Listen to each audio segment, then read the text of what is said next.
Okay. All right. We're going to be talking today about cardiovascular ultrasound, specifically the left ventricular function. I know I went to you guys last year and we described some of this where you could see the contractility, and I was talking about the mitral valve coming up and smacking the septum. Remember that? Does that ring a bell?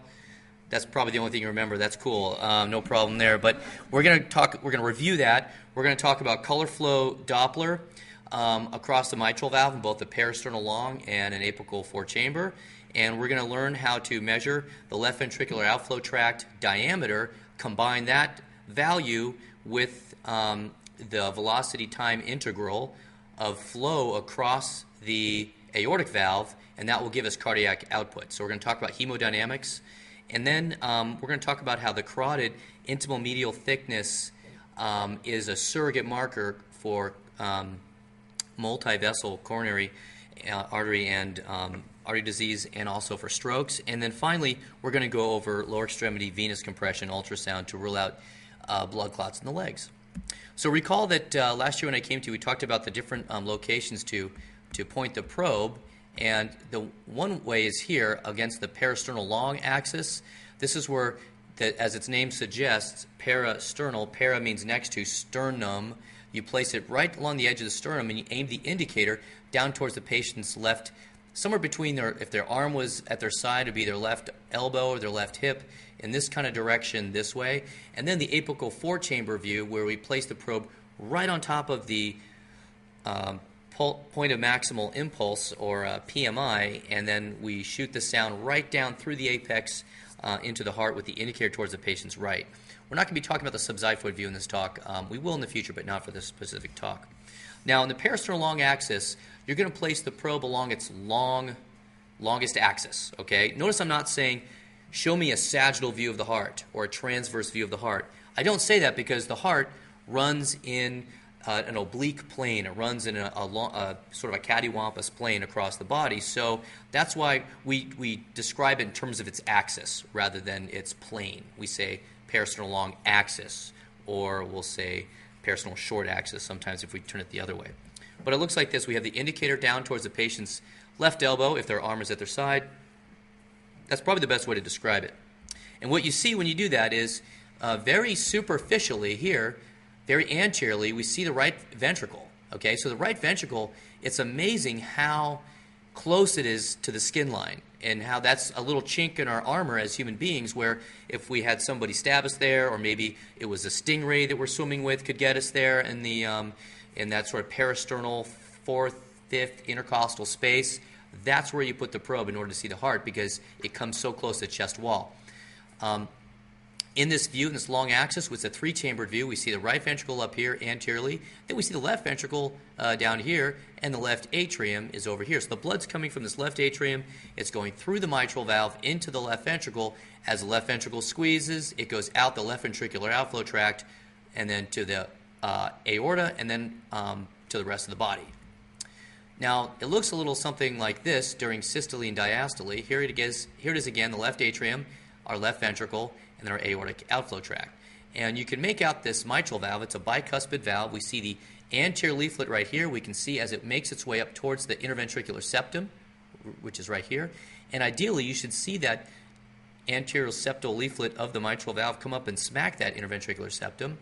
And here's that posterior leaflet down here. So during diastole, when the heart is sucking the blood out of that left atrium into the left ventricle, as it expands out like that, a good contracting left ventricle, a good functioning left ventricle, will get that mitral valve to open up nice and wide. And that's one of the normal findings we see.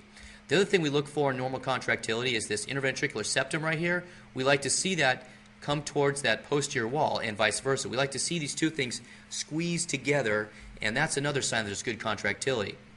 And then finally, this is the left ventricular outflow tract here. I'm going to go ahead and pause it right there. And this is end systole. We can see that the heart is all nice and contracted down with the septum towards that posterior wall. End systole, these valve leaflets fly open, and this distance right here is called LVOT, or left ventricular outflow tract, and that becomes a critical measurement when we want to measure the cardiac output. And this is what it looks like in all its glory, a nice normal-looking parasternal long axis. And I say normal because when I look at this, I'm looking for really two main things. I'm looking for that this mitral valve comes up and smacks that septum, and then number two, that this posterior wall and this interventricular septum make their way towards each other. And indeed, they are doing that in this view.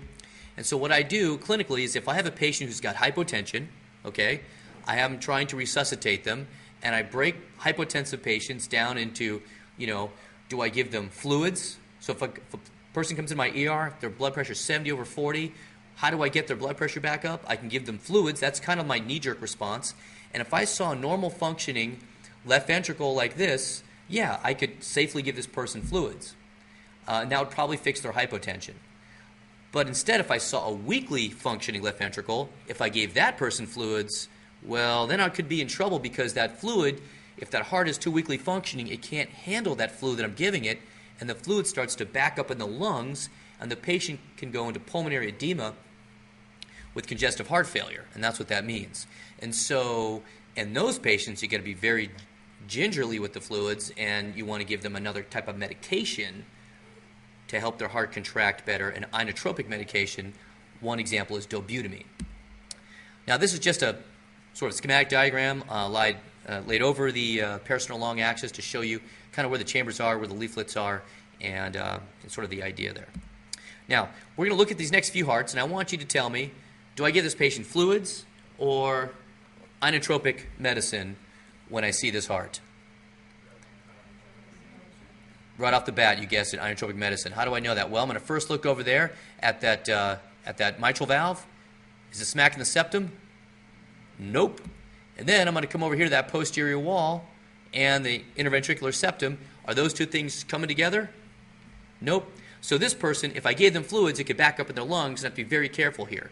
Because, when the nurse comes to you and says, hey, this patient's hypotensive, we got to resuscitate this guy, how much fluid should I give him? That's their first question to you. So you just got to be very careful there that you don't just start dumping fluids into a heart that looks like this. That's why anybody's hypotensive, I immediately go to the bedside and I take a look at their heart, and then I make a decision about whether or not to give fluids at that point. What do you think about this heart right here?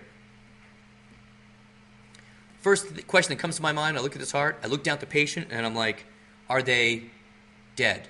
Does this patient have a pulse? Because this heart is really not looking good, right? So first of all, we got that mitral valve. I mean, the mitral valve is just sort of camping out right here, not doing hardly anything at all. Certainly, it's just almost just kind of fluttering along there, not really making any decent headway at all towards the septum. Then we look. This is the chamber size of the left ventricle here, and we see that interventricular septum. We see that posterior wall, not really squeezing together very much. In fact, not really moving at all. Here's another thing I'm noticing. The right ventricle is up here. It's actually larger than the left ventricle, and in certain settings, this is a problem because when we see somebody with a large right ventricle, normally the right ventricle is only 2/3 the size of the left ventricle. When someone gets a right ventricle that gets as big or even bigger, like this case, than the left ventricle, that's a sign of right ventricular strain. What would cause that? The right ventricle is trying to pump blood to what organ? The lungs, right? So the blood's trying to get out to the lungs. If the right ventricle is straining so hard to push that blood out to the lungs because something in the lungs is not letting it get there, like a blood clot, pulmonary embolism, if the blood can't get out there, the right ventricle just starts to get bigger and bigger. We call that RV strain. And RV strain, one of the first life-threatening causes that comes to mind, is something I can treat with thrombolytic therapy in the setting of hypotension. In the setting of shock, thrombolytics are indicated. And on this patient right here, we did give them thrombolytic therapy, and they actually did have a blood clot in their lung, and they survived.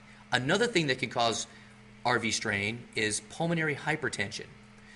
The blood's not getting to the lungs as well as it should because of some narrowing there or some increased pressures in the pulmonary system, and it causes the blood to back up in that right heart, and you get RV strain. Do you have a question? Yeah, does the ratio would change depending on the cross-section that you're taking, or potentially maybe the angles? So that's a good question. So how do we know that this is really, I mean, we've got this long axis through the heart. If I fan the sound from one side to the other side through this cylinderish, cone-ish thing, and maybe I'm just shortening my axis, my view of it, right? Well, if I can see the mitral valve on the screen, I'm pretty much at the midpoint of this person's heart. So I see the mitral valve on the screen. It's a good question. I'm not off to one side or the other. I'm straight dead down the exact, sagittal axis, not to use the word sagittal, long axis, sorry, of this heart. So this patient's got had very poor LV function, but certainly with when we're able to give this patient some thrombolytics, that cleared up that blood clot, blood got back to the lungs, and this patient actually had a pretty decent outcome. What about this one here? Fluids or inotropic therapy? If their blood pressure was 70, I'm looking at that mitral valve, I'm saying, yep, coming up and smacking that septum right there. See that? Right there, actually. Yeah. And you could do that in your machine. You can freeze the machine, and you can back it up or go forward with it. You're going to do that today quite a bit. So there's that mitral valve smacking that septum. Now, we come over to look at that interventricular septum and its movement towards that left ventricle. Let's call this right here end systole. How do I know that is end systole? Well, the posterior wall and the interventricular septum are close to each other right there, and this aortic outflow tract, that's open. This is the one leaflet of this aortic valve. It's a tricuspid valve. We don't see all the leaflets here. There's one leaflet. We can see it's clearly open, and I'm sort of hallucinating a little bit. Maybe that posterior leaflet down here is also open, and the blood's coming out during systole. And this is that LVOT that you're going to measure as one measurement when we move to the hemodynamics part of things. So this person's actually got pretty good contractility there, and I would say this person, if they were hypotensive, I would open up the fluids on this patient to resuscitate them because of the normal RV function.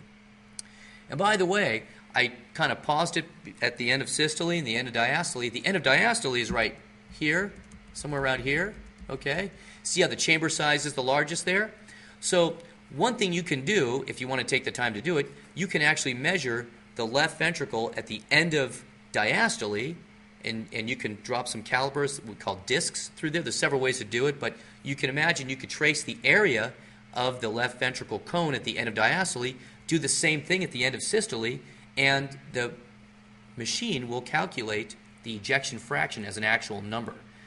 The only downside to that is that because we look at these hearts in two dimensions, they don't always have the most accurate numbers, and it takes time to do that. It takes some really futzing around with the machine and dropping calipers and getting all those numbers on there and cranking out the software. Personally, I just look at that heart and decide from a qualitative perspective if I'm going to go with fluids or inotropic therapy. And that's what I want you guys to remember. Quantitatively, I think the cardiac output stuff we're about to do, very useful. Ejection fractions, I don't know. I just like to look at these hearts and decide what I'm going to do next. How about this one here? Medications or fluids? Medications, exactly right. See that mitral valve there? Not really doing much towards the septum. And we come back there, we look at that septum and that posterior wall, not doing a lot for me either.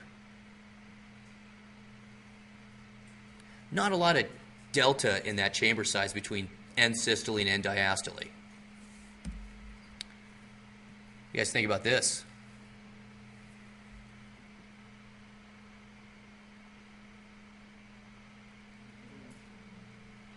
Medications or fluids? Medications, very good. Excellent. Any questions before I leave kinesis and move on to Doppler color? Okay. Now, this is a slide that you saw last week, and hopefully you remember it. This is where we're talking about in the physics lecture that when you work with color flow Doppler, red is flow towards the transducer, and blue is flow away from the transducer. Okay? This is just demonstrating an abdominal aortic aneurysm and some sort of turbulent flow rolling all around in there. So it's just to show you the red and the blue. But really it's the scale that I want you to pay attention to. Red is flow towards the probe. Blue is flow away from the probe. Yes? You just to get this in my head, the top of the screen would be the transducer? Correct. Exactly right. This is the skin line of the transducer, the footprint of the transducer right there. And the way we activate this flow, we come down here after we hit mode. Here's the different modes. Well, there's 2D, which is just straight up brightness mode. There's color, which is what we're seeing here. So you're going to activate that color, and then you're going to see the this gate, this color box pop up on the screen, and you're going to place that over the valve. Now, before we do that, I just want to give you a quick little video reminder about what mitral valve regurgitation is. A healthy is. mitral valve keeps your blood moving in the right direction. A leaky valve doesn't close the way it should, allowing some blood to flow backwards.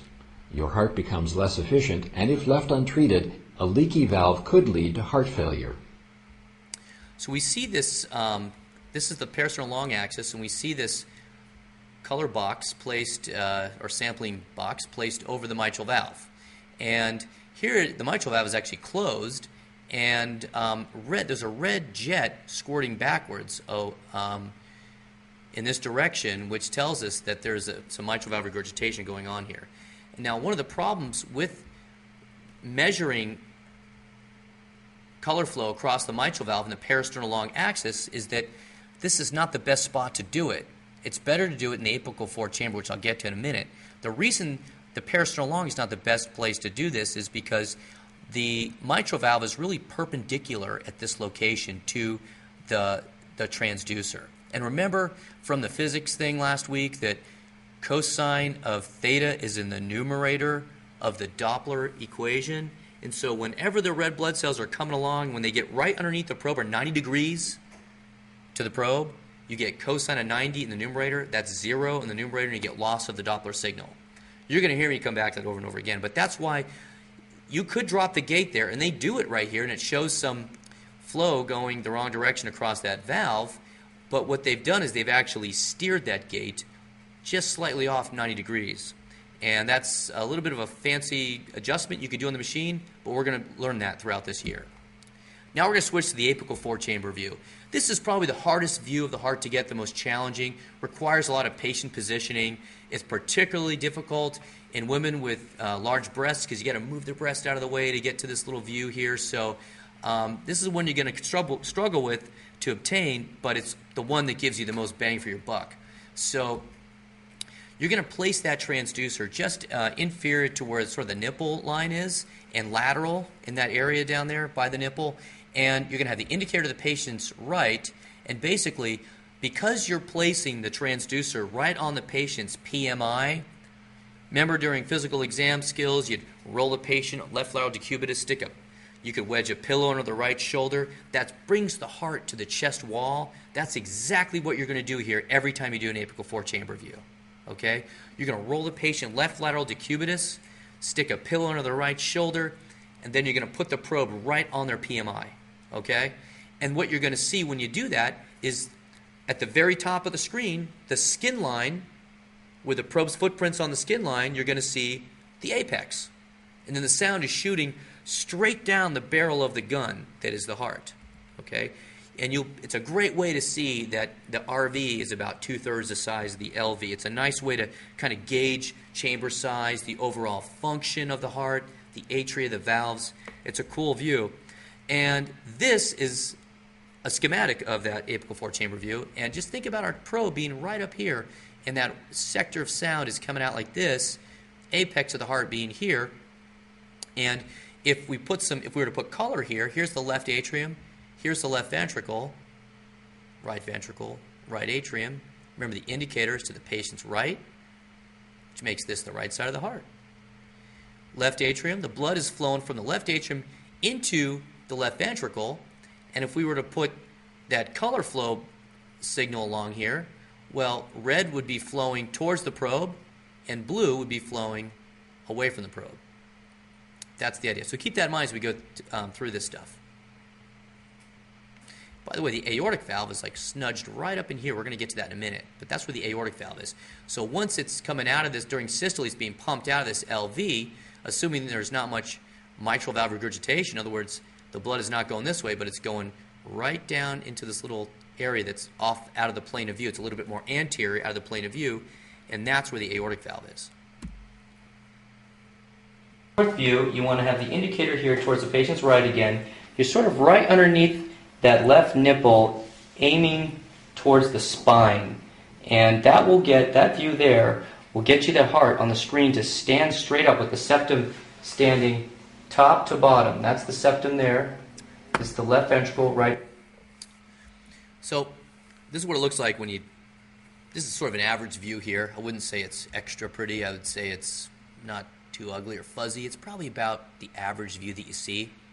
Because remember, there's so much lung around all this stuff that and lung air is the enemy of ultrasound. You get some scatter there. So that's why sometimes they don't look that crisp.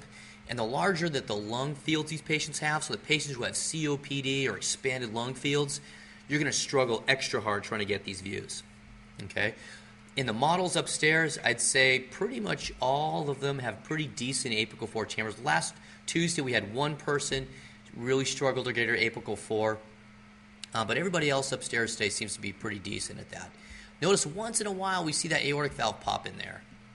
See that little spot? We're going to come back to that. Let's go ahead and throw some color across that mitral valve. Now, during systole, red is flow away from the probe. Blue is red is flow. BART. Blue away, red towards. I mixed that up. That's one way to remember it. BART. Blue away, red towards. During systole, we don't expect to see blood being squirting away from the probe back into the left atrium. So this blue jet that we see here coming in the back that left atrium and smacking into the far wall of that left atrium, that's a good amount of, this would be somewhere around moderate to severe mitral valve regurgitation. Because we see how that, during systole, we shouldn't see that blue jet slamming back into that left atrium. Make sense? All right. Now, keep coming back to this, but this is the aortic valve in here. And during systole, the blood really should be going here and not back through the mitral valve. Let's talk now more about this aortic valve. Actually, it's something called the apical 5-chamber view, or A5C, the 5th chamber being that aortic valve. Recall that aortic valve is a little bit more anterior, so what we need to do is, once we're in the apical 4, we simply fan the probe a little bit more anteriorly and kind of tilt it up a little bit, and we should see that aortic valve jumps in the middle of the screen. The tricuspid valve in the right atrium kind of go out of the imaging plane while the aorta maintains itself right there in the center of the screen. Sometimes it's hard to do in females when you're trying to keep them covered up, but you need to go one intercostal space higher or more superior and slightly more lateral to get better alignment with that ultrasound beam. This is all stuff in hands-on that you're going to pick up over time practicing with this. I just wanted to briefly describe it before we get to hands-on. This is a still image of that aortic valve. This is the aortic 5th chamber, if you will, apical 5th chamber. Here's the LV. Here's the RV. We see the apical 5th chamber there. This is the RA, kind of out of the plane. We don't even see the tricuspid valve anymore because we're so anterior. This is the LA with its mitral valve. We can still make that out.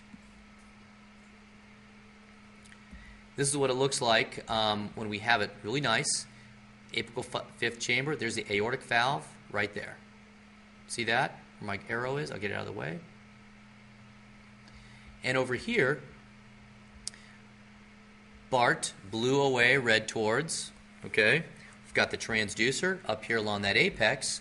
And during systole, we expect to see blue away right into the aortic valve. That's what we're expecting to see. That's normal because the blood's going through that aortic valve. If we get a red towards, well, then the blood is regurgitating back across that aortic valve and back into the left ventricle. So that's why there's a little aortic regurgitation coming out of the aortic valve just right here. That's what that red is, red towards. So this person has some aortic regurgitation. Now, that left ventricular outflow tract seen in that apical 5-chamber view, this is just a schematic of it. This is where you're going to be dropping that Doppler gate right through here.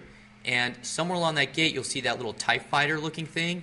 That's going to be just somewhere right on the edge of this aortic valve, just right along here. That's where we're going to be dropping that Doppler little TIE fighter, in this general vicinity in here. And that will set us up to measure the cardiac output. Let me show what I mean.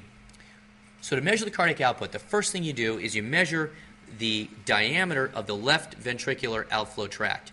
And you can see that in the parasternal long axis. So first thing you do is you go back to parasternal long. Remember that? That's the RV up here, the LV over here, the LA is here, mitral valve is right here, and then the blood comes in this LV, and it gets pumped out this aortic outflow tract. And actually, right now, I could tell that this aortic valve, when they come together, they have that little white line at the tip of my arrow. You can see that little white line. That's the leaflets that came together. And so that's during diastole, as the heart's filling, those leaflets are together. Now, this is just a frozen and zoomed in version of that exact same valve. The leaflets are together. So in that frozen state, you can then take the dial, bottom left-hand button, and you can rotate that dial counterclockwise, and you'll back up to where end systole was. And those valve leaflets, you'll watch them just kind of march right open, and once they're open at their maximal point, you can put this, you can take a measurement here using the calculations functions between those two leaflets, and that's your LVOT diameter, your left ventricular outflow tract diameter. And that's going to be an important part of this whole cardiac output. So what the machine does is you lock in that value to the machine immediately squares that value, times it by pi, divide it by 4 to give you the LVOT area. So it takes the diameter, converts it into the area, and then the next thing you're going to do is measure the velocity time integral across that aortic valve. What does that mean? Here's what this means. You take that pulse wave Doppler, that TIE fighter thing, and you drop it right across that aortic valve right here in the apical fifth chamber. And then you activate the actual waveform, and this is what it gives you here. The x-axis is time, the y-axis is velocity, and so this little envelope right over here, this is the velocity time integral, tells you that value, the velocity time integral of this envelope, in combination with the LVOT area, will give you, times heart rate, will give you cardiac output. In the old days, we had to take this little green thing right here, we actually had to freeze the screen and then actually trace this out by hand. Okay? That's what we used to do. Well, nowadays, as of 2 months ago, the machine does it automatically. So that's really, it's actually why I'm teaching it to you, because it's so convenient now to do this. It's just one huge less step to deal with. So to summarize, we got the LVOT diameter, we measured that ourselves, we gave that to the machine, and then the machine squared that times by pi, divided by 4, and then it takes that and multiplies it by this term right here, the LVOT velocity time integral, that value, and that gives us stroke volume. And by the way, on the screen, since it's watching this, the pulsations of the heart, it knows what the heart rate is. So it takes that stroke volume, multiplies it by the heart rate that it's watching, and gives you cardiac output at the bottom of the screen. And it looks a little something like this. I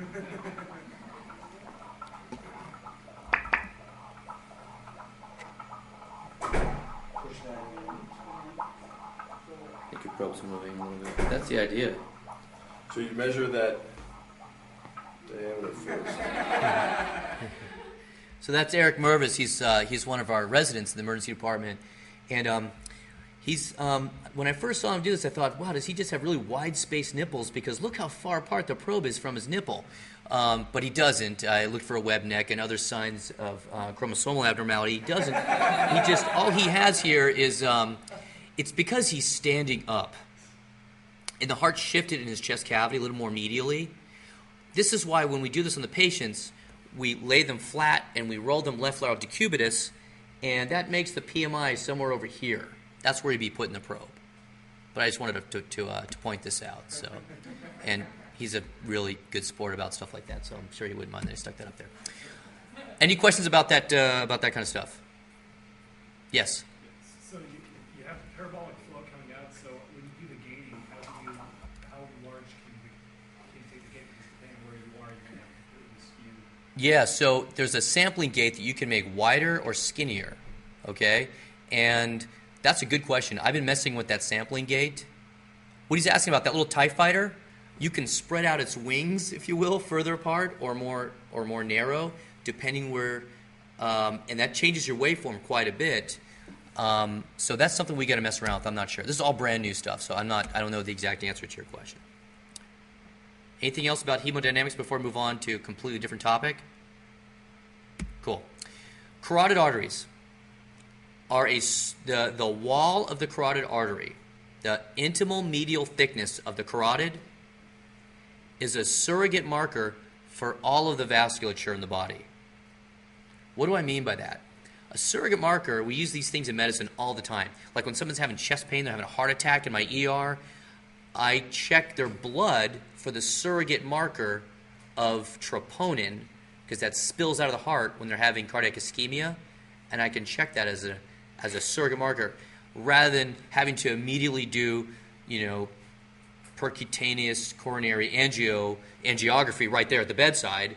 I can use a non-invasive test, a relatively non-invasive test like a blood test, to check for a heart attack. Surrogate markers usually have a lot of, they're not perfect. They're not they're not like pathology looking straight at the disease itself, but they are convenient, non-invasive ways of checking for stuff going on in our patients. Same thing with this carotid artery intimal medial thickness, or CIMT.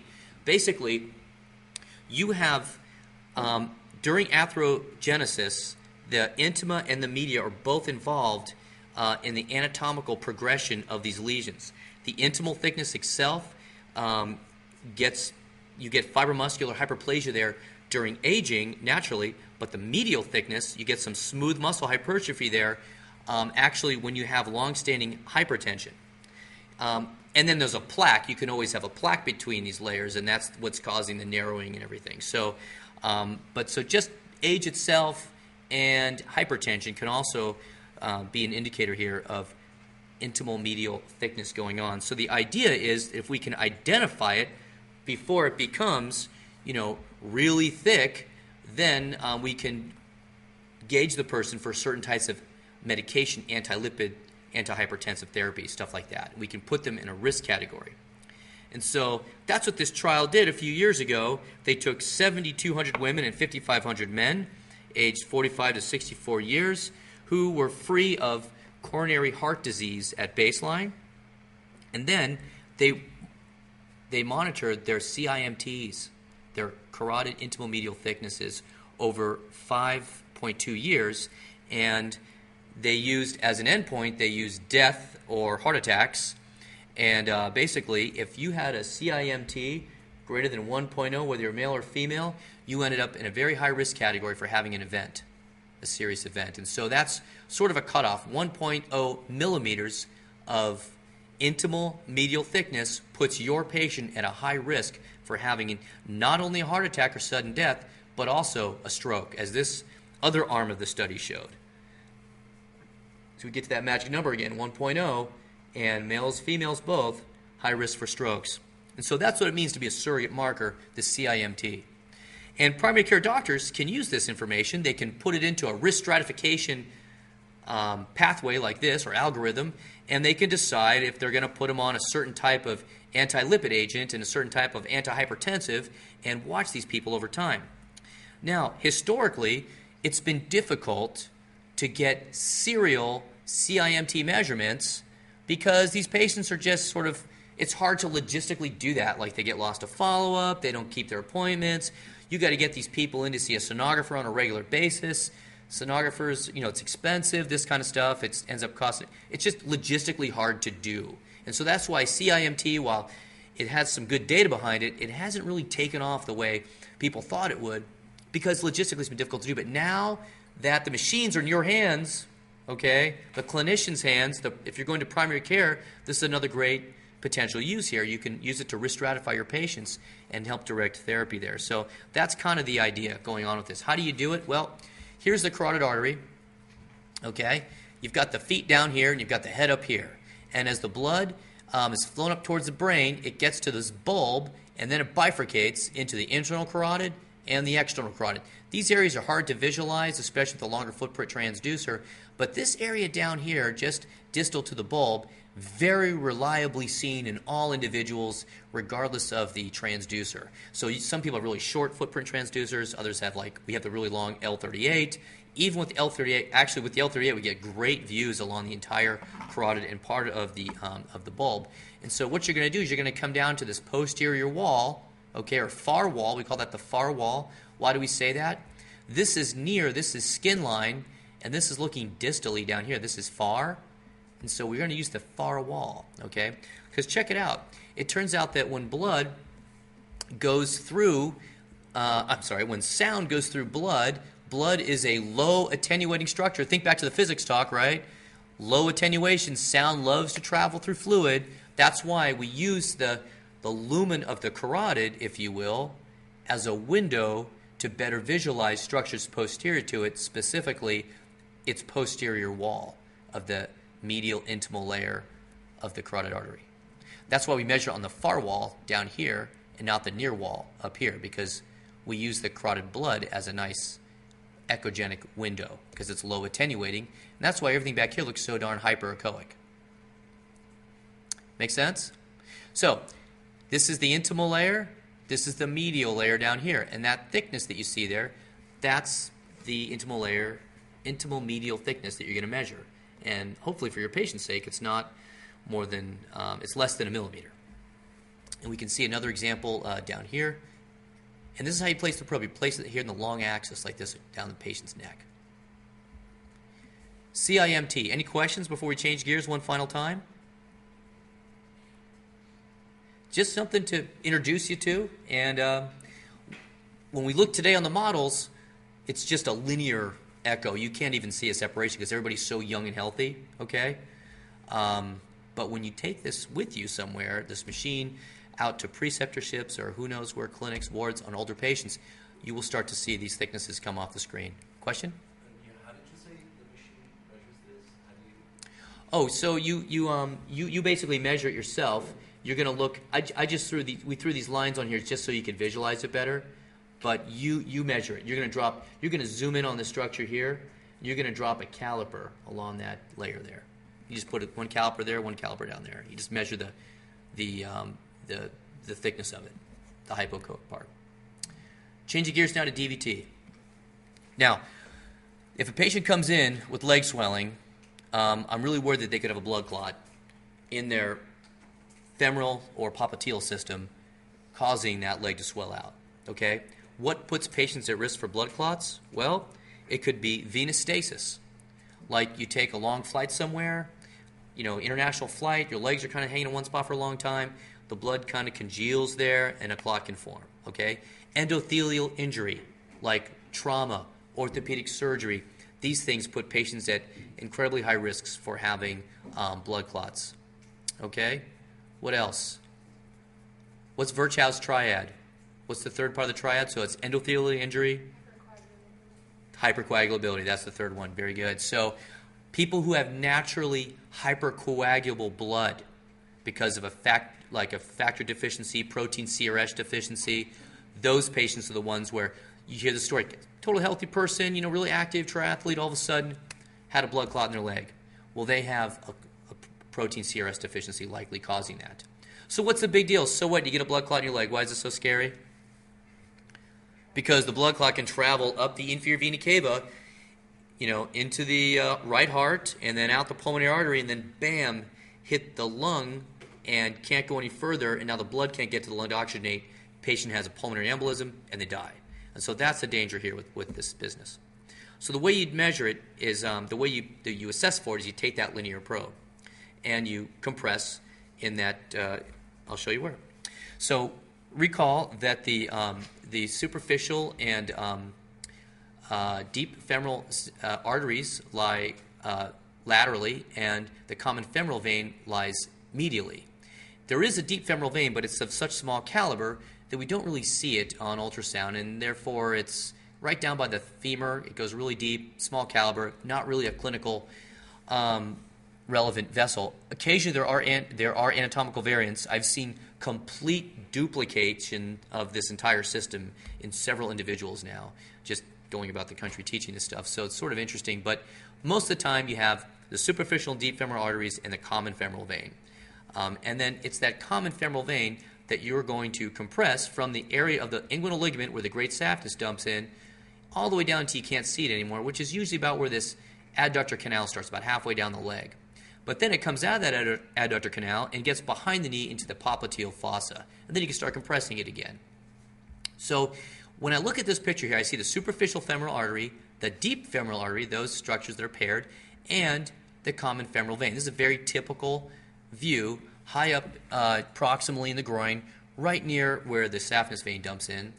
And so which leg am I looking at here? If the indicator is to the patient's right, can you tell which leg this is? Left leg. Very good. How do you know that? Well, he knows that venous, vein, rhymes with venous, penis. And so that's why this is more medial, okay? Or you could say venous vagina if you want to, but the vein is more medial, the artery is more lateral. That's how I remember it. There was another way to remember it, but I couldn't remember that way. So the other way is, you can always cheat and look at where your probe is on the patient's body. But I took my fellow and I told him to draw, to map his femoral vein as it went down his leg. And this is the track it takes. Right in here is where it's really hard to see. He kind of guessed, I think, where he put it. But then back here in the popliteal fossa, you can see it again. And in that popliteal fossa, what's happening is the popliteal vein comes down and then it bifurcates and trifurcates, and it's so furcated down here that it's such a small caliber down here in the calf that we don't really care about it too much anymore. Diagnostically speaking, those small caliber calf veins, even if they do have a clot, we don't treat them anymore. So it does put them at risk for progression to a more proximal clot someday. So they do come back for repeat scans, but we're really concerned with this popliteal region. And so here's the popliteal vein, here's the popliteal artery, the vein comes to the top in the pop. That's how you can remember that. And again, it's this sort of bifurcation that occurs. That's sort of the area that you're going to be looking at. This is my right hand holding the transducer. The patient's leg is externally rotated. They're still kind of sitting up in the bed or lying supine either way, but you're going to externally rotate their leg. You're going to have their knee flex. And in that position, I can get good access to their popliteal fossa. I take my other hand, in this case my left hand, I put it on the patient's knee, and then I push these two things together. So I use my left hand to help kind of stabilize the pushing. Now, in somebody who's of normal body habits like this person, it's not that crucial of a maneuver to use your left hand. But you can imagine when you have patients who have much larger legs, or sometimes very muscular legs with very prominent biceps tendons, you're going to need to really get in there and use both hands and squeeze them together to get those vessels to coapt. And this is an example here of without compression. Down here is with compression. We can see here the saphenous vein as it joins into the common femoral vein, very proximal. And this is our common femoral artery without compression. And then we push those, compress those structures down. The veins totally collapse, therefore there's no blood clot. This is what it looks like with video. We can see the common femoral vein easily compressible. The arterial systems stay open. It's just enough pressure to compress the vein. You know when you're pushing too hard if the arteries actually start to compress a little bit. This is what it looks like when you get a clot. Okay, which leg is this?